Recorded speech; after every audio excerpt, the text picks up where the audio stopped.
Hello students. Last lecture ਦੇ ਵਿੱਚ ਤੁਹਾਨੂੰ ਮੈਂ AMPS ਦੇ ਬਾਰੇ ਸਮਝਾਇਆ ਸੀਗਾ। AMPS was first generation cellular technology ਜਿਹਦੀਆਂ ਕਾਫੀ ਸਾਰੀਆਂ limitations ਦੀ ਵੀ ਆਪਾਂ ਗੱਲ ਕੀਤੀ ਸੀਗੀ। kind of limited spectrum ਸੀ ਉਹਦਾ ਜਿਹੜਾ coverage area C that was small ਤੇ ਉਹ completely ਇੱਕ analog system ਸੀ ਜਿਹਦੇ ਨਾਲ ਕੋਈ digital modulation technique ਆਪਾਂ ਨਹੀਂ use ਕਰ ਸਕਦੇ ਸੀ ਤੇ only voice communication ਲਈ ਉਹ support ਕਰਦਾ ਸੀ। The next generation that was developed by telecommunication union that was GSM Innova global system for mobile communication ਵੀ ਕਹਿੰਦੇ ਆ ਇਹਦੀ full form। ਇਹ ਜਿਹੜਾ question ਹੈ GSM ਦਾ 10 marks ਵਿੱਚ normally papers ਵਿੱਚ ਆਉਂਦਾ ਹੈ। ਇਹਨੂੰ ਬੜੇ ਤਰੀਕੇ ਨਾਲ ਇਹਨੂੰ ਯਾਦ ਰੱਖਣਾ। ਇਹਦੇ ਬਾਰੇ ਆਪਾਂ ਗੱਲ ਕਰਦੇ ਹਾਂ। GSM global system for mobile is a second generation cellular system 2G technology ਕਹਿੰਦੇ ਆਪਾਂ ਇਹਨੂੰ that was developed to overcome the problems of first G technology। ਉਹਦੇ ਵਿੱਚ ਜਿਹੜੀਆਂ problems ਆਈਆਂ ਉਹਨਾਂ ਨੇ ਉਹਦੇ ਵਿੱਚ ਇਸ generation ਦੇ ਵਿੱਚ ਉਹਨੂੰ overcome ਕੀਤਾ ਗਿਆ। It was the world's first cellular system to specify digital modulation technology। ਇਹ ਦੁਨੀਆ ਦੀ ਸਭ ਤੋਂ ਪਹਿਲੀ ਟੈਕਨੋਲੋਜੀ ਸੀਗੀ ਜਿਹਦੇ ਵਿੱਚ digital modulation technology use ਕੀਤੀ ਗਈ in cellular system। ਇਹਦਾ ਜਿਹੜਾ architecture C that is all digital network based ਸੀਗਾ। Next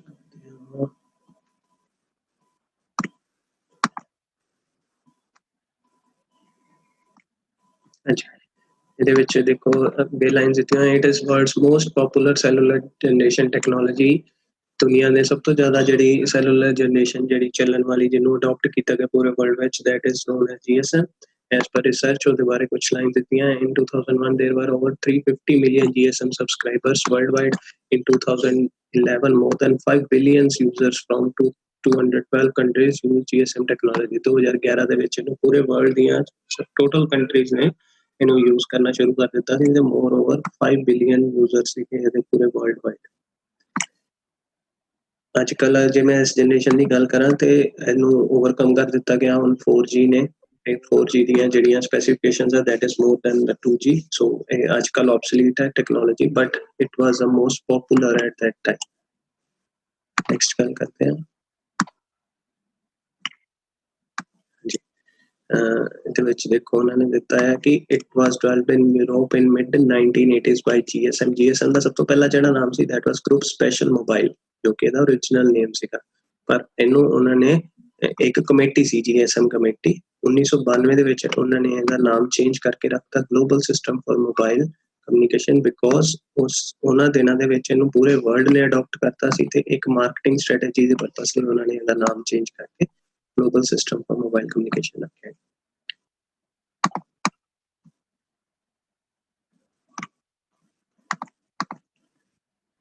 next lines are ਹਾਂਜੀ ਇਹਦੇ features GSM services and features ਇਹਦੇ ਬਾਰੇ ਆਪਾਂ ਗੱਲ ਕਰਦੇ ਹਾਂ। ਤੇ ਜਿਹੜਾ GSM ਹੈ ਉਹ ਫੋਲੋ ਕਿਹਨੂੰ ਕਰਦਾ ਹੈ? ਉਹ ਬੇਸਿਕਲੀ ਇੱਕ ISDN ਗਾਈਡਲਾਈਨਸ ਨੂੰ ਫੋਲੋ ਕਰਦਾ ਤੇ ਇਹ ਦੋਨੋਂ ਚੀਜ਼ਾਂ ਲਈ ਇਹ ਯੂਜ਼ ਕਰਦੇ ਹਾਂ ਆਪਾਂ for both teleservices and data services. Teleservices ਕੀ ਹੁੰਦਾ ਜਿਹਦੇ ਵਿੱਚ ਆਪਾਂ ਵੌਇਸ ਕਾਲਿੰਗ ਕਰਦੇ ਹਾਂ between the users. Next data services include ਜਿੱਦਾਂ ਆਪਾਂ SMS ਸੈਂਡ ਕਰਦੇ ਹਾਂ ਜਾਂ ਕੋਈ ਇੰਟਰਨੈਟ ਯੂਜ਼ ਕਰਦੇ ਹਾਂ ਤਾਂ ਉਸ ਪਰਪਸ ਲਈ ਵੀ GSM ਨੂੰ ਯੂਜ਼ ਕੀਤਾ ਗਿਆ ਸੀ। ਉਹਨੂੰ ਆਪਾਂ ਕਹਿੰਦੇ data services like messages data text audio video share ਕਰਨੀ ਹੋਵੇ ਕਿਸੇ ਯੂਜ਼ਰਸ ਤਾਂ ਉਹ ਡਾਟਾ ਸਰਵਿਸਿਜ਼ ਕਹੀਆਂ ਜਾਂਦੀਆਂ। ਇਹਦੇ ਵਿੱਚ ਜਿਹੜੀ ਇਹਦੀ ਡਾਟਾ ਟ੍ਰਾਂਸਫਰ ਰੇਟ ਸੀਗਾ that is from 300 bps 300 bits per second ਤੋਂ 9.6 kbps 9.6 kilobits per second ਦੇ ਵਿੱਚ ਇਹਦੀ data transfer rate C.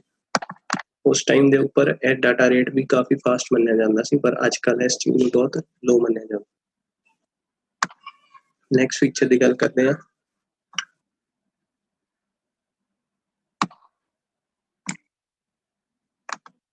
GSM is a whole digital technology includes call diversion। ਇਹਦੇ ਵਿੱਚ ਆਪਾਂ call diversion ਕਰ ਸਕਦੇ ਸੀ divert ਕਰ ਸਕਦੇ ਸੀ closed user groups closed ਮਤਲਬ ਆਪਸ ਵਿੱਚ groups ਬਣਾ ਕੇ calling ਕਰ ਸਕਦੇ ਸੀ caller ID SMS broadcast of weather information and cell site information। ਇਹ ਸਾਰੀਆਂ ਚੀਜ਼ਾਂ GSM ਨੇ ਹੀ ਪ੍ਰੋਵਾਈਡ ਕਰਨੀਆਂ ਸ਼ੁਰੂ ਕੀਤੀਆਂ ਸੀ first time in the cellular network। it works with the most important part ਜੋ ਕਿ ਇਹਦਾ ਸਭ ਤੋਂ ਇੰਪੋਰਟੈਂਟ ਪਾਰਟ ਹੈ that is SIM। SIM ਬਾਰੇ ਆਪਾਂ ਸਾਰੇ ਜਾਣਦੇ ਹਾਂ that is known as subscriber identity module। GSM ਨੇ ਹਰ ਯੂਜ਼ਰਸ ਲਈ ਇੱਕ SIM ਕਾਰਡ ਜਨਰੇਟ ਕੀਤਾ ਸੀ, ਜਿਹੜਾ ਇੱਕ ਬੇਸਿਕਲੀ ਮੈਮਰੀ ਡਿਵਾਈਸ ਦੀ ਤਰ੍ਹਾਂ ਵੀ ਕੰਮ ਕਰਦਾ ਹੈ, which can store the information of many kind, ਵਿੱਚ ਆਪਾਂ SIM ਦੇ ਵਿੱਚ ਕੰਟੈਕਟਸ ਐਡ ਕਰ ਸਕਦੇ ਸੀ, ਮੈਸੇजेस ਐਡ ਕਰ ਸਕਦੇ ਸੀ, ਹੋਰ ਬੜੀਆਂ ਚੀਜ਼ਾਂ ਜਿਹੜੀਆਂ ਉਹਦੇ ਵਿੱਚ ਸਟੋਰ ਰੱਖ ਸਕਦੇ ਸੀ ਆਪਾਂ SIM ਕਾਰਡ ਦੇ ਵਿੱਚ। ਅੱਜ ਕੱਲ੍ਹ ਵੀ SIM ਹੀ ਚੱਲ ਰਹੇ 4G ਟੈਕਨੋਲੋਜੀ 'ਚ, ਬਟ ਉਹਦੇ ਫੀਚਰਸ ਡਿਫਰੈਂਟ ਹੈ 2G ਦੇ ਨਾਲ। ਨੈਕਸਟ ਗੱਲ ਕਰਦੇ ਹਾਂ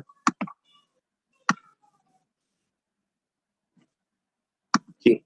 It also provides the on-air privacy, which is provided by the system. For that, encryption and cryptography is used in GSM standard. और उस time ते ਆਪਾਂ ਪੜਿਆ AMPS ਦੇ ਵਿੱਚ ਕਿ ਉਹਦੀ security ਜਿਹੜੀ ਸੀ that was zero, because analog system C plus ਜਿਹੜੇ ਪੈਨਲ ਯੂਜ਼ ਕਰਦੇ ਸੀ ਉਹਨਾਂ 'ਚ ਹੈਕਿੰਗ ਦਾ ਖਤਰਾ ਸੀਗਾ। ਪਰ ਜਿਹੜੀ GSM ਟੈਕਨੋਲੋਜੀ ਸੀ ਉਹਦੇ ਵਿੱਚ on-air privacy ਯੂਜ਼ ਕੀਤੀ ਗਈ, ਜਿਹਦੇ ਵਿੱਚ ਕਾਫੀ ਸਾਰੇ encryption ਤੇ cryptography methods were used at that time. ਇਹਦੇ ਵਿੱਚ it uses 225 megahertz cellular band, ਦੋ cellular band use ਕਰਦਾ ਸੀ, 25 megahertz ਹੈ, ਮਤਲਬ total 50 megahertz ਦਾ ਇਹਦਾ ਰੇਡੀਓ ਸਪੈਕਟਰਮ ਹੈ। ਜਿਹੜਾ ਰਿਵਰਸ ਚੈਨਲ ਲਈ ਹੈ that was 890 to 915 megahertz use ਕਰਦਾ, ਤੇ ਜਿਹੜਾ ਫਾਰਵਰਡ ਚੈਨਲ ਹੈ 935 ਤੋਂ 960 megahertz use ਕਰਦਾ। AMPS ਦੇ ਵਿੱਚ ਜਿਹੜੀ ਮਲਟੀਪਲ ਅਸੈਸ ਟੈਕਨੀਕ ਯੂਜ਼ ਕਰਦੇ ਸੀ that was FTMA। ਇਹਦੇ ਵਿੱਚ ਆਪਾਂ ਯੂਜ਼ ਕਰਦੇ ਹਾਂ TDMA, ਠੀਕ ਹੈ ਜੀ। TDMA ਮਲਟੀਪਲ ਅਸੈਸ ਟੈਕਨੀਕ ਦੇ ਨਾਲ ਜਿਹੜੀ ਫ੍ਰੀਕੁਐਂਸੀ ਡਿਵੀਜ਼ਨ ਡਿਪਲੈਕਸਿੰਗ ਆ ਉਹ ਆਪਾਂ ਯੂਜ਼ ਕਰਦੇ ਹਾਂ, ਤੇ ਈਚ ਚੈਨਲ ਜਿਹੜਾ ਆ that is of 200 kilohertz wide ਹੁੰਦਾ, ਇੱਕ ਚੈਨਲ ਜਿਹੜਾ ਹੈ 200 kilohertz the. So that was some features of GSM। ਇਹ ਆਪਾਂ ਨਾਲ ਲਿਖਣੇ ਆ ਤੇ ਜਦੋਂ ਆਪਾਂ GSM ਬਾਰੇ ਗੱਲ ਕਰਾਂਗੇ। ਨੈਕਸਟ ਇਹਦੀ ਗੱਲ ਕਰਦੇ ਹਾਂ GSM ਆਰਕੀਟੈਕਚਰ ਦੀ। ਆਰਕੀਟੈਕਚਰ ਆਪਾਂ ਕਈ ਵਾਰ ਡਿਸਕਸ ਕੀਤਾ ਹੋਇਆ ਵਾਲਾ, ਫਿਰ ਇਹਨੂੰ ਡਿਸਕਸ ਕਰਾਂਗੇ।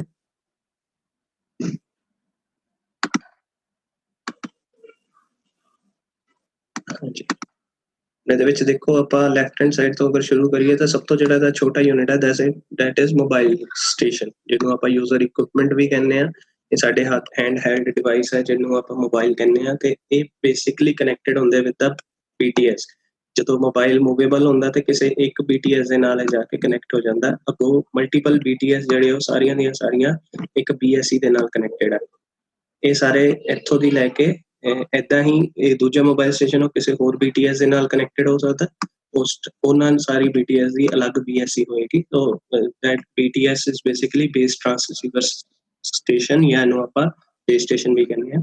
ਇਹ ਜਿਹੜਾ ਪੂਰਾ ਦਾ ਪੂਰਾ ਸਿਸਟਮ ਹੈ this is non as base station sub system, ਜਿਹੜਾ ਕਿ ਮੋਬਾਈਲ ਸਟੇਸ਼ਨ ਤੋਂ ਲੈ ਕੇ BSC ਤੱਕ ਕਮਿਊਨੀਕੇਟ ਕਰਦਾ ਹੈ, ਉਹਨੂੰ ਆਪਾਂ ਕਹਿੰਦੇ ਹਾਂ base station sub system. Next ਅੱਗੋਂ ਮਲਟੀਪਲ BSC ਜਿਹੜੀਆਂ ਆ ਉਹ ਸਾਰੀਆਂ ਇੱਕ MSC ਦੇ ਨਾਲ ਕਨੈਕਟਡ ਹੁੰਦੀਆਂ, ਜਿਹਨੂੰ ਆਪਾਂ ਮੇਨ ਸਵਿਚਿੰਗ ਸੈਂਟਰ ਕਹਿੰਦੇ ਆ। ਇਹਦੇ ਕਾਫੀ ਸਾਰੇ ਰੂਲ ਆ, ਅੱਗੇ ਪੜ੍ਹਦੇ ਹਾਂ ਆਪਾਂ। MSC ਦੇ ਨਾਲ ਕੁਝ 3 ਡਾਟਾ ਬੇਸ ਹੈ ਜਿਹੜੇ ਇਹਦੇ ਡਾਟਾ ਨੂੰ ਸਟੋਰ ਕਰਕੇ ਰੱਖਦੇ ਆ, ਇੰਪੋਰਟੈਂਟ ਇਨਫੋਰਮੇਸ਼ਨ ਸਾਰੀ ਇਹਦੇ ਵਿੱਚ ਸਟੋਰ ਹੁੰਦੀ ਹੈ। MSC ਜਿਹੜੀ ਆ ਉਹ ਇੱਕ OMC ਦੇ ਨਾਲ ਵੀ ਜੁੜੀ ਹੋਈ ਹੈ। OMC ਹੁੰਦੀ ਆਪਰੇਸ਼ਨ ਐਂਡ ਮੇਨਟੇਨੈਂਸ ਸੈਂਟਰ, ਇਹਦੇ ਬਾਰੇ ਵੀ ਨੈਕਸਟ ਆਪਾਂ ਗੱਲ ਕਰਾਂਗੇ। MSC ਦੇ ਨਾਲ ਕਨੈਕਟਡ ਹੁੰਦਾ। ਇਸ ਪੂਰੇ ਸਿਸਟਮ ਨੂੰ ਆਪਾਂ ਕਹਿੰਦੇ ਆ ਜਿਹੜਾ ਕਿ MSC ਦੇ ਨਾਲ ਜੁੜਿਆ ਹੋਇਆ, ਇਹਨੂੰ ਆਪਾਂ ਕਹਿੰਦੇ ਨੈਟਵਰਕ ਸਵਿਚਿੰਗ ਸਬ ਸਿਸਟਮ NSS। ਕਹਿੰਦੀ ਜਿਹੜਾ OMC ਸਿਸਟਮ ਹੁੰਦਾ ਉਹ OSS ਹੁੰਦਾ, ਆਪਰੇਸ਼ਨ ਸਪੋਰਟ ਸਬ ਸਿਸਟਮ ਹੁੰਦਾ। ਤੇ ਜਿਹੜਾ ਅੱਗੋਂ MSC ਜਿੱਥੋਂ ਡਾਟਾ ਲੈਂਦੀ ਹੈ, ਹੁਣ ਦੇਖੋ ਆਪਾਂ ਨਾਰਮਲੀ ਪੜ੍ਹਦੇ ਹਾਂ ਕਿ ਇਹਦੇ ਵਿੱਚ ਆਪਾਂ ਇੰਟਰਨੈਟ ਚਲਾ ਸਕਦੇ ਹਾਂ ਜਾਂ ਕਾਲਿੰਗ ਕਰ ਸਕਦੇ ਹਾਂ, ਪਰ ਕਾਲਿੰਗ ਦਾ ਬੇਸ MSC ਨਹੀਂ ਹੈ। ਉਹਨੂੰ ਉਹਦੀ ਸਪੋਰਟ ਲੈਣੀ ਪੈਂਦੀ ਹੈ MSC ਨੂੰ ਕਿਸੇ ਨਾ ਕਿਸੇ ਬਲੌਕ ਦੀ। ਉਹ ਕਿਹੜੇ ਬਲੌਕਸ ਹੈ ਉਹਦੇ ਬਾਰੇ ਮੈਂ ਤੁਹਾਨੂੰ ਦੱਸਾਂ। MSC ਜਿਹੜਾ ਆ that takes a supports of PST and landline, ISDN international, ਜਿੱਥੋਂ ਕਾਲਿੰਗ ਤੇ ਸਾਰੀ ਫ੍ਰੀਕੁਐਂਸੀ ਹੁੰਦੀ ਹੈ ਉੱਥੋਂ ਤੇ ਡਾਟਾ ਨੈਟਵਰਕ ਜਿੱਥੋਂ ਇੰਟਰਨੈਟ ਪ੍ਰੋਵਾਈਡ ਹੁੰਦਾ ਉਹਨਾਂ ਨੂੰ, ਠੀਕ ਹੈ ਜੀ। ਸੋ MSC is connected with all these things to provide the network between the users, ਠੀਕ ਹੈ ਜੀ। ਇਹਨੂੰ ਆਪਾਂ ਕਹਿੰਦੇ ਪਬਲਿਕ ਨੈਟਵਰਕਸ। ਦਿਸ ਵਾਸ ਬੇਸਿਕ ਆਰਕੀਟੈਕਚਰ, ਜਿਹਦੇ ਚ 3 ਸਿਸਟਮ ਬਾਰੇ ਆਪਾਂ ਗੱਲ ਕਰਾਂਗੇ। ਫਸਟ ਹੈਗਾ ਸਾਡਾ BSS, NSS ਤੇ OSS, ਠੀਕ ਹੈ ਜੀ। ਇਹਦੇ ਬਾਰੇ ਅੱਗੋਂ ਗੱਲ ਕਰਦੇ ਹਾਂ।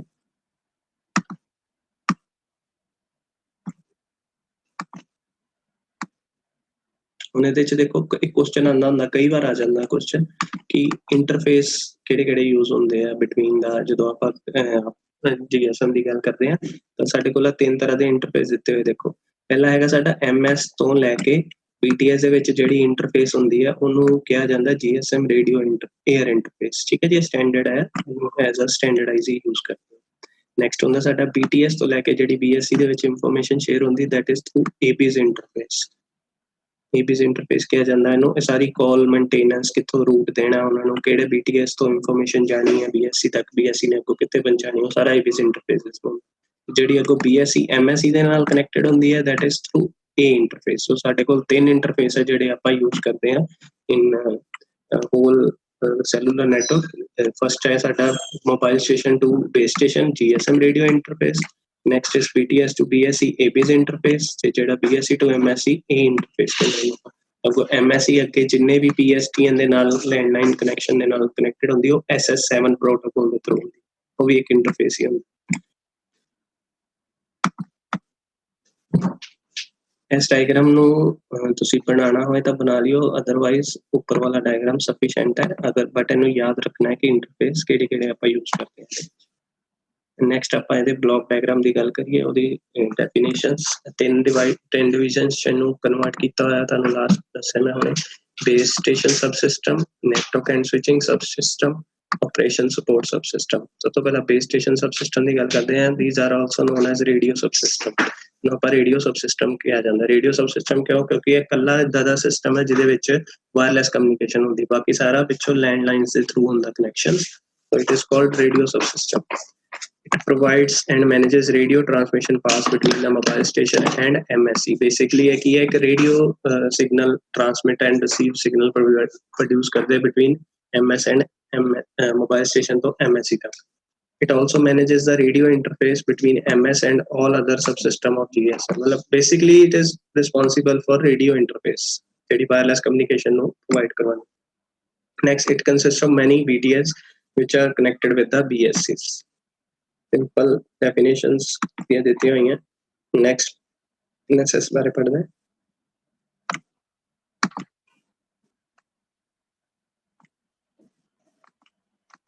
NSS की ਹੁੰਦਾ ਸਾਡਾ? It manages the switching functions of the system and allows the MSCs to communicate with other networks. ਹੁਣ ਆਪਾਂ ਉੱਪਰ ਦੇਖਿਆ ਸੀਗਾ ਕਿ NSS ਦੇ ਵਿੱਚ ਕੀ ਸੀਗਾ, ਇਹ ਸਾਡੇ ਸਵਿਚਿੰਗ ਫੰਕਸ਼ਨ ਕਰਦਾ। ਸਵਿਚਿੰਗ ਦਾ ਮਤਲਬ ਹੁੰਦਾ ਰੂਟਿੰਗ। ਆਪਾਂ ਜਦੋਂ ਕਿਸੇ ਯੂਜ਼ਰ ਨੂੰ ਕਾਲ ਕਰਦੇ ਹਾਂ ਤਾਂ ਪਹਿਲਾਂ MSC ਕੋਲ ਉਹਦੀ ਡਿਟੇਲ ਜਾਂਦੀ ਹੈ ਕਿ ਕਿਹੜਾ ਨੰਬਰ ਆਪਾਂ ਮਿਲਾਇਆ ਹੈ। ਦੈਨ MSC ਅੱਗੋਂ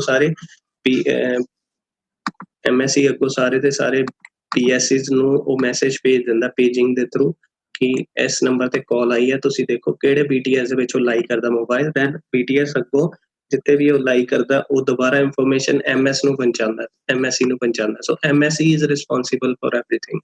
तो वो ਜਿਹੜਾ ਸਿਸਟਮ ਹੈ ਉਹਨੂੰ ਨੈਟਵਰਕ ਸਵਿਚਿੰਗ ਸਬ ਸਿਸਟਮ ਕਹਿੰਦਾ। ਬੇਸਿਕਲੀ ਸਵਿਚਿੰਗ ਕਰਦਾ ਹੈ ਸਾਰੇ ਇੱਕ ਯੂਜ਼ਰਸ ਤੋਂ ਦੂਜੇ ਯੂਜ਼ਰ ਤੱਕ ਕਮਿਊਨੀਕੇਸ਼ਨ ਕਰਾਉਣ ਲਈ। ਤੇ ਇਸ ਤੋਂ ਇਲਾਵਾ MSC ਦੇ ਹੋਰ ਬੜੇ ਕੰਮ ਆ, ਉਹ ਆਪਾਂ ਨੀਚੇ ਪੜਾਂਗੇ। ਉਸ ਤੋਂ ਪਹਿਲਾਂ ਗੱਲ ਕਰਦੇ ਹਾਂ ਕਿ ਆਪਰੇਸ਼ਨ ਸਪੋਰਟ ਸਬ ਸਿਸਟਮ। ਆਪਰੇਸ਼ਨ ਸਪੋਰਟ ਸਬ ਸਿਸਟਮ ਦਾ ਕੀ ਮੇਨ ਮਕਸਦ ਹੈਗਾ? It sports operation and maintenance of GSM and allows system engineers to monitor, diagnose and troubleshoot cell aspects of GSM system। Basically कोई भी किसी तरह ਦੀ ਵੀ ਮੋਨੀਟਰ ਕਰਨੀ ਹੋਵੇ ਜਿਹਦੇ 'ਚ ਆਪਾਂ ਬਿਲਿੰਗ ਇਨਫੋਰਮੇਸ਼ਨ ਕਹਿ ਲਈਏ ਜਾਂ ਕੋਈ ਪ੍ਰੋਬਲਮ ਆ ਰਹੀ ਹੈ, ਸਿਮ ਨਹੀਂ ਚੱਲ ਰਿਹਾ ਹੈ ਜਾਂ ਉਹਦੇ 'ਚ ਬੈਲੈਂਸ ਨਹੀਂ ਹੈ ਜਾਂ ਕੋਈ ਹੋਰ ਜਿਹੜੀ BTS ਦੀਆਂ ਟਰਬਲ ਸ਼ੂਟਿੰਗ ਹੈ ਜਾਂ ਉਹਨਾਂ 'ਚ ਕੋਈ ਪ੍ਰੋਬਲਮ ਆ ਰਹੀ ਹੈ ਸਿਗਨਲ ਵਾਈਜ਼, ਤਾਂ ਉਹ ਸਾਰਾ ਕੁਝ ਆਪਰੇਸ਼ਨ ਸਪੋਰਟ ਸਬ ਸਿਸਟਮ ਹੈਂਡਲ ਕਰਦਾ system.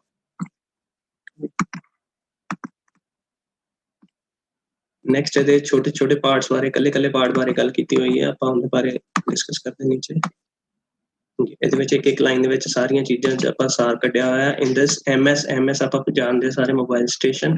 It communicates with the BTS over GSM radio air interface.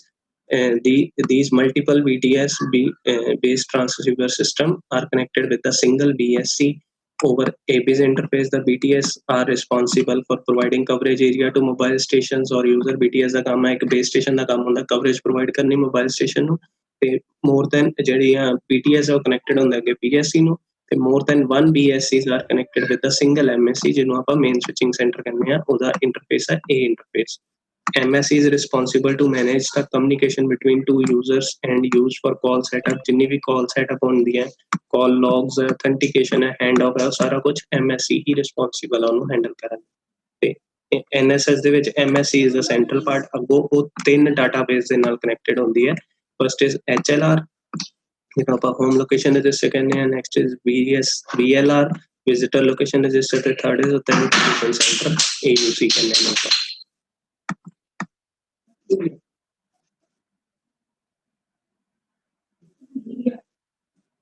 Next ਆਪਾਂ ਗੱਲ ਕਰਦੇ ਹਾਂ ਨੀਚੇ ਇਹਨਾਂ ਤਿੰਨਾਂ ਬਾਰੇ HLR, VLR ਐਂਡ AUC ਬਾਰੇ। HLR ਦੀ ਗੱਲ ਕਰੀਏ ਤਾਂ it's a home location register. ਉਹਦੇ ਨਾਮ ਵਿੱਚ ਹੀ ਦਿੱਤਾ ਹੋਇਆ ਕਿ ਇੱਕ ਰਜਿਸਟਰ ਹੈ ਜਿਹਨੂੰ ਆਪਾਂ ਡਾਟਾਬੇਸ ਕਹਿੰਦੇ basically, which contains subscriber information and location information for each user residing in the same city। ਜਿਹੜਾ ਹੋਮ ਦਾ ਮਤਲਬ ਹੈ ਕਿ MSC ਦੇ ਘਰ, ਜਿੱਦਾਂ ਮੰਨ ਲਓ ਅਗਰ ਮੈਂ ਕਹਿ ਰਿਹਾ ਕਿ MSC ਜਲੰਧਰ ਦੇ ਵਿੱਚ ਹੈ ਤੇ ਜਲੰਧਰ ਦੇ ਏਰੀਆ ਵਿੱਚ ਉਹਦੇ ਜਿੰਨੇ ਵੀ BTS ਪੈਂਦੇ ਆ ਜਾਂ BSS ਪੈਂਦੀਆਂ, ਉਹਦੇ ਅਕੋਰਡਿੰਗਲੀ ਜਿੰਨੇ ਵੀ ਮੋਬਾਈਲ ਸਟੇਸ਼ਨ ਉਹਨਾਂ ਵਿੱਚ ਲਾਈ ਕਰਨਗੇ, ਉਹ ਸਾਰਿਆਂ ਦਾ ਡਾਟਾ ਜਿਹੜਾ ਆ ਉਹ HLR ਵਿੱਚ ਸੇਵ ਹੋਏਗਾ ਜਾ ਕੇ। ਇੱਕ ਆਪਾਂ ਜਦੋਂ ਵੀ ਕਾਲ ਕਰਦੇ ਹਾਂ ਸਾਡਾ ਡਾਟਾ ਕੀ ਆਪਾਂ ਇੱਥੇ ਲਾਈ ਕਰ ਰਹੇ ਹਾਂ, ਆਪਾਂ ਇਹਨੂੰ ਕਾਲ ਕੀਤੀ ਉਹ ਵੀ ਇੱਥੇ ਹੀ ਸਾਡੇ ਲੋਕਲ ਏਰੀਆ 'ਚ ਹੀ ਲਾਈ ਕਰ ਰਿਹਾ, ਤਾਂ ਉਹਦਾ ਡਾਟਾ ਸਾਰਾ HLR ਵਿੱਚ ਜਾ ਕੇ ਸੇਵ ਹੋਏਗਾ ਕਿ ਕਦੋਂ ਕਾਲ ਕੀਤੀ, ਕਿੰਨੇ ਵਜੇ ਕੀਤੀ ਤੇ ਕਿਹੜੀ ਕਾਲ ਕੀਤੀ। Next VLR basically visitor location register. ਜਿੱਦਾਂ ਕੋਈ ਵੀ ਆਪਾਂ ਕਿਸੇ ਕੰਪਨੀ 'ਚ ਜਾਂਦੇ ਹਾਂ, ਉੱਥੇ ਜਦੋਂ ਵਿਜ਼ਿਟਰ ਆਉਂਦੇ ਬਾਅਦ 'ਚੋਂ ਤੇ ਬਾਹਰੋਂ ਕੋਈ, ਤੇ ਫਿਰ ਉਹਦਾ ਇੱਕ ਰਜਿਸਟਰ ਬਣਿਆ ਹੁੰਦਾ ਜਿਹਦੇ 'ਚ ਉਹਦੀ ਐਂਟਰੀ ਪੈਂਦੀ ਹੈ ਕਿ ਕਦੋਂ ਆਇਆ, ਕਦੋਂ ਵਾਪਸ ਜਾ ਰਿਹਾ ਹੈ, ਕਿਹੜੇ ਕੰਮ ਲਈ ਆਇਆ। ਸੇਮ ਐਜ਼ ਇਟ ਇਜ਼ ਜਦੋਂ ਕੋਈ ਮੋਬਾਈਲ ਯੂਜ਼ਰ ਕਿਸੇ ਰੋਮਿੰਗ ਏਰੀਆ ਵਿੱਚ ਹੁੰਦਾ ਆਪਣੇ MSC ਤੋਂ ਬਾਹਰ, ਤਾਂ ਉਹਦੇ ਵਿੱਚ ਜਿਹੜਾ ਰਿਕਾਰਡ ਹੈ ਸਾਰਾ ਉਹ VLR ਵਿੱਚ ਸੇਵ ਕਰਦੀ ਹੈ, that is a GSM network. It's a database which temporarily stores the IMSI ਹੁੰਦਾ ਇੰਟਰਨੈਸ਼ਨਲ ਮੋਬਾਈਲ ਸਬਸਕ੍ਰਾਈਬਰ ਆਇਡੈਂਟੀਟੀ। ਇੱਕ ਯੂਨੀਕ ਆਇਡੈਂਟੀਟੀ ਹੁੰਦੀ ਹੈ ਜਿਹਨੂੰ ਆਪਾਂ SIM ਕਾਰਡ ਦੇ ਵਿੱਚ ਆਇਡੈਂਟੀਟੀ ਉਹਦੀ ਦਿੱਤੀ ਹੁੰਦੀ ਹੈ, ਉਹ ਜਿਹੜੀ ਟੈਂਪਰੇਰੀ ਸਟੋਰ ਹੋ ਜਾਂਦੀ ਹੈ VLR ਵਿੱਚ ਜਦੋਂ ਕੋਈ ਰੋਮਿੰਗ ਦੇ ਵਿੱਚ ਜਾਂਦਾ ਹੈ। And customer customer the sorry information we VLR ਦੇ ਵਿੱਚ ਸੇਵ ਹੋ ਜਾਂਦੀ ਜਦੋਂ ਰੋਮਿੰਗ ਦੇ ਵਿੱਚ ਕਿਸੇ ਹੋਰ ਸਟੇਟ ਦੇ ਵਿੱਚ ਜਾਏਗਾ। who is visiting the coverage area of outer MSC। ਠੀਕ ਹੈ ਜੀ। ਅੱਗੋਂ VLR ਕੀ ਕਰਦਾ ਹੈ, VLR ਦੇ ਵਿੱਚ ਜੋ ਡਾਟਾ ਸਟੋਰ ਹੋਏਗਾ, ਹੁਣ ਦੇਖੋ ਮੈਂ ਅਗਰ ਕਿਸੇ ਅਦਰ ਸਟੇਟ ਵਿੱਚ ਜਾ ਰਿਹਾ, ਹਰਿਆਣਾ ਵਿੱਚ ਜਾ ਰਿਹਾ, ਦਿੱਲੀ 'ਚ ਜਾ ਰਿਹਾ, ਤਾਂ ਉਸ ਟਾਈਮ ਤੇ ਉਹਨਾਂ ਦੀ MSC ਮੈਨੂੰ ਕਵਰ ਕਰੇਗੀ, ਕਾਲ ਕਰਨ ਦੇ ਲਈ ਸਾਰੀ ਰਿਸਪੋਂਸੀਬਲ ਹੋਏਗੀ, ਪਰ ਉਹ ਨਾਲ ਦੇ ਨਾਲ HLR ਨੂੰ ਵੀ ਇਨਫੋਰਮੇਸ਼ਨ ਦਿੰਦੀ ਰਹੇਗੀ ਕਿ ਤੁਹਾਡਾ ਯੂਜ਼ਰ ਜਿਹੜਾ ਆ, ਕਿਉਂਕਿ ਤੁਹਾਡੀ ਲੋਕੇਸ਼ਨ ਦੇ ਵਿੱਚ ਪੈਂਦਾ ਆ, ਹੋਮ ਲੋਕੇਸ਼ਨ ਦੇ ਵਿੱਚ, ਉਹ ਸਾਡੇ ਕੋਲ ਆਇਆ ਹੋਇਆ ਤੇ ਉਹਨੇ ਇੱਥੇ ਕਾਲ ਕੀਤੀ ਹੈ ਸਾਰੀ, ਐਂਡ ਆਹ ਡਾਟਾ ਤੁਸੀਂ ਵੀ ਸੇਵ ਕਰ ਲਓ ਤਾਂ ਕਿ ਤੁਸੀਂ ਆਪਣਾ ਬਿਲਿੰਗ ਇਨਫੋਰਮੇਸ਼ਨ ਉਹਦੀ ਜਨਰੇਟ ਕਰ ਸਕੋ। ਠੀਕ ਹੈ ਜੀ। ਸੋ VLR ਨਾਲ ਦੇ ਨਾਲ ਹੀ HLR ਨੂੰ ਦੇਖੋ ਇੱਥੇ ਦਿੱਤਾ ਹੋਇਆ, when the roaming mobile is locked in the VLR, the MSC sends the necessary information to the visiting subscriber HLR। ਉਹਦੇ HLR ਨੂੰ ਵੀ ਉਹ ਡਾਟਾ ਜਿਹੜੀ ਇਨਫੋਰਮੇਸ਼ਨ ਉਹ ਸੈਂਡ ਕਰ ਦਿੰਦੇ, so that calls to be roaming mobile can be approximately routed over PSTN। ਠੀਕ ਹੈ ਜੀ। Next is authentication center। ਹੁਣ ਆਪਾਂ authentication ਕੋਈ ਵੀ ਵਰਡ ਜਦੋਂ ਯੂਜ਼ ਕਰਦੇ ਹਾਂ ਤਾਂ ਸਾਨੂੰ ਪਤਾ ਕਿ ਉਹ ਵਰਡ ਯੂਜ਼ ਹੁੰਦਾ ਪਰ ਚੈਕਿੰਗ ਲਈ, ਕਿ ਸਾਡਾ ਜਿਹੜਾ ਆਪਾਂ ਕਾਲ ਕਰ ਰਹੇ ਹਾਂ ਕਿ ਸਾਡਾ ਮੋਬਾਈਲ ਨੰਬਰ ਦਾ authenticated ਹੈਗਾ, ਕੋਈ ਫਰਾਡ ਤਾਂ ਨਹੀਂ ਕੇਸ ਹੈਗਾ ਜਾਂ ਉਹਦੇ ਵਿੱਚ ਬੈਲੈਂਸ ਹੈਗਾ। ਉਹ ਸਾਰਾ ਕੁਝ ਜਿਹੜਾ ਵੀ ਡਾਟਾਬੇਸ ਹੈ ਸਾਡਾ authentication center ਵਿੱਚ ਜਾਂਦਾ। ਮਤਲਬ ਪਹਿਲਾਂ ਆਪਾਂ ਕਾਲ ਕਰਦੇ ਤਾਂ ਸਾਡੀ ਉਹ ਚੈੱਕ ਕਰਦੇ authentication। It's a strongly protected database which handles the authentication and encryption keys for every single subscriber। It contains a register called equipment identity register। ਉਹਦੇ ਵਿੱਚ ਜਿਹੜਾ ਰਜਿਸਟਰ ਹੋਏਗਾ ਉਹਨੂੰ ਆਪਾਂ ਕਹਿੰਦੇ equipment identity register। ਤੁਸੀਂ ਕਦੀ ਦੇਖਿਆ ਹੋਣਾ ਜਦੋਂ ਆਪਾਂ ਕੋਈ ਨਵਾਂ SIM ਕਿਸੇ ਵੀ ਮੋਬਾਈਲ ਤੇ ਪਾਉਂਦੇ ਹਾਂ ਤਾਂ ਉਹ ਇੱਕ ਸਾਨੂੰ ਮੈਸੇਜ ਜਨਰੇਟ ਹੁੰਦਾ ਕਿ ਤੁਸੀਂ ਵੈਲਕਮ ਟੂ ਦਿਸ ਮੋਬਾਈਲ, ਤੇ ਉਹ ਕੀ ਹੈ ਸਾਡੀ ਉੱਥੇ ਰਜਿਸਟਰ, ਸਾਡਾ ਜਿਹੜਾ ਮੋਬਾਈਲ ਦੀ ਇਨਫੋਰਮੇਸ਼ਨ ਆ ਉਹ ਵੀ ਸਾਰੀ ਦੀ ਸਾਰੀ ਉਹਨਾਂ ਦੀ MSC ਦੇ ਕੋਲ ਚੱਲ ਜਾਂਦੀ ਹੈ, ਤਾਂ ਕਿ ਉਹਨੂੰ ਪਤਾ ਲੱਗ ਜਾਂਦਾ ਕਿ ਕਿਹੜੇ IMEI ਨੰਬਰ ਦੇ ਵਿੱਚ ਕਿਹੜਾ SIM ਚੱਲ ਰਿਹਾ। ਤੋ ਇਹ ਬੇਸਿਕਲੀ ਹੁੰਦਾ for stolen and fraud activities ਲਈ ਇਹਨੂੰ ਯੂਜ਼ ਕੀਤਾ ਜਾਂਦਾ ਕਿ ਕੋਈ ਸਟੋਲ ਨਾ ਹੋ ਜਾਵੇ ਜਾਂ ਫਰਾਡ ਕੇਸ ਨਾ ਹੋਵੇ। ਨੈਕਸਟ ਗੱਲ ਕਰਦੇ ਹਾਂ OSS ਦੀਆਂ ਕੁਝ ਡੈਫੀਨੇਸ਼ਨਸ ਹੈ। OSS ਦੇ ਬਾਰੇ ਦੱਸਿਆ ਹੋਇਆ ਇਹਨਾਂ ਨੇ, it supports one or several OMC ਆਪਾਂ ਹੁਣੇ ਉੱਪਰ ਪੜ੍ਹਿਆ ਸੀ ਬਲੌਕ ਡਾਇਗਰਾਮ 'ਚ, ਆਪਰੇਸ਼ਨ ਮੇਨਟੇਨੈਂਸ ਸੈਂਟਰ ਬਣੇ ਹੁੰਦੇ ਆ which are used to monitor and maintain the performance of each block। ਸਾਰੇ GSM ਦੇ ਜਿੰਨੇ ਬਲੌਕਸ ਆ ਸਾਰਿਆਂ ਦੀ ਮੇਨਟੇਨੈਂਸ ਤੇ ਮੋਨੀਟਰ ਕਰਨ ਦਾ ਕੰਮ OSS ਕੋਲ ਹੁੰਦਾ ਸਾਡੇ। ਠੀਕ ਹੈ ਜੀ। It also manages the billing procedure. ਇਹਨਾਂ ਨੂੰ ਆਪਾਂ ਬਿਲਿੰਗ ਜਿੰਨੀ ਵੀ ਬਣਦੀ ਹੈ ਸਾਰਾ ਮੇਨਟੇਨੈਂਸ ਦੇ ਵਿੱਚ ਰੱਖਿਆ ਜਾਂਦਾ। ਨੈਕਸਟ ਹੈ different frequency bands for GSM। Last topic ਹੈ ਹੁਣ ਇਹਦੇ ਵਿੱਚ 3 ਤਰ੍ਹਾਂ ਦੇ GSM ਬੈਂਡਸ ਯੂਜ਼ ਹੁੰਦੇ ਆ ਆਪਣੀ ਟੈਕਨੋਲੋਜੀ 'ਚ, ਟਾਈਮ ਟੂ ਟਾਈਮ ਇਹ ਚੇਂਜ ਹੁੰਦੇ ਰਹੇ। ਸਭ ਤੋਂ ਪਹਿਲਾਂ ਯੂਜ਼ ਹੁੰਦਾ ਸੀਗਾ ਡੂਅਲ ਬੈਂਡ ਦੇ ਵਿੱਚ ਜਿਹੜੀ ਫ੍ਰੀਕੁਐਂਸੀ ਯੂਜ਼ ਕਰਦੇ ਸੀ ਦੈਟ ਵਾਜ਼ 900 ਮੈਗਾਹਰਟਜ਼ ਤੇ 1800 ਮੈਗਾਹਰਟਜ਼।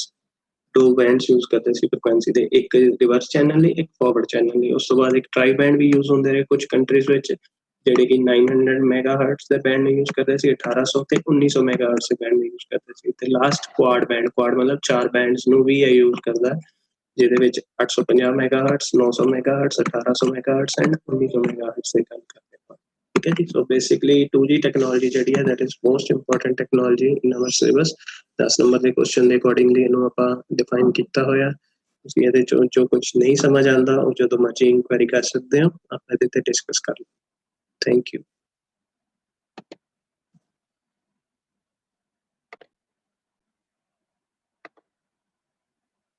ਹਾਂਜੀ ਬੱਚੇ ਆ ਜਾਓ।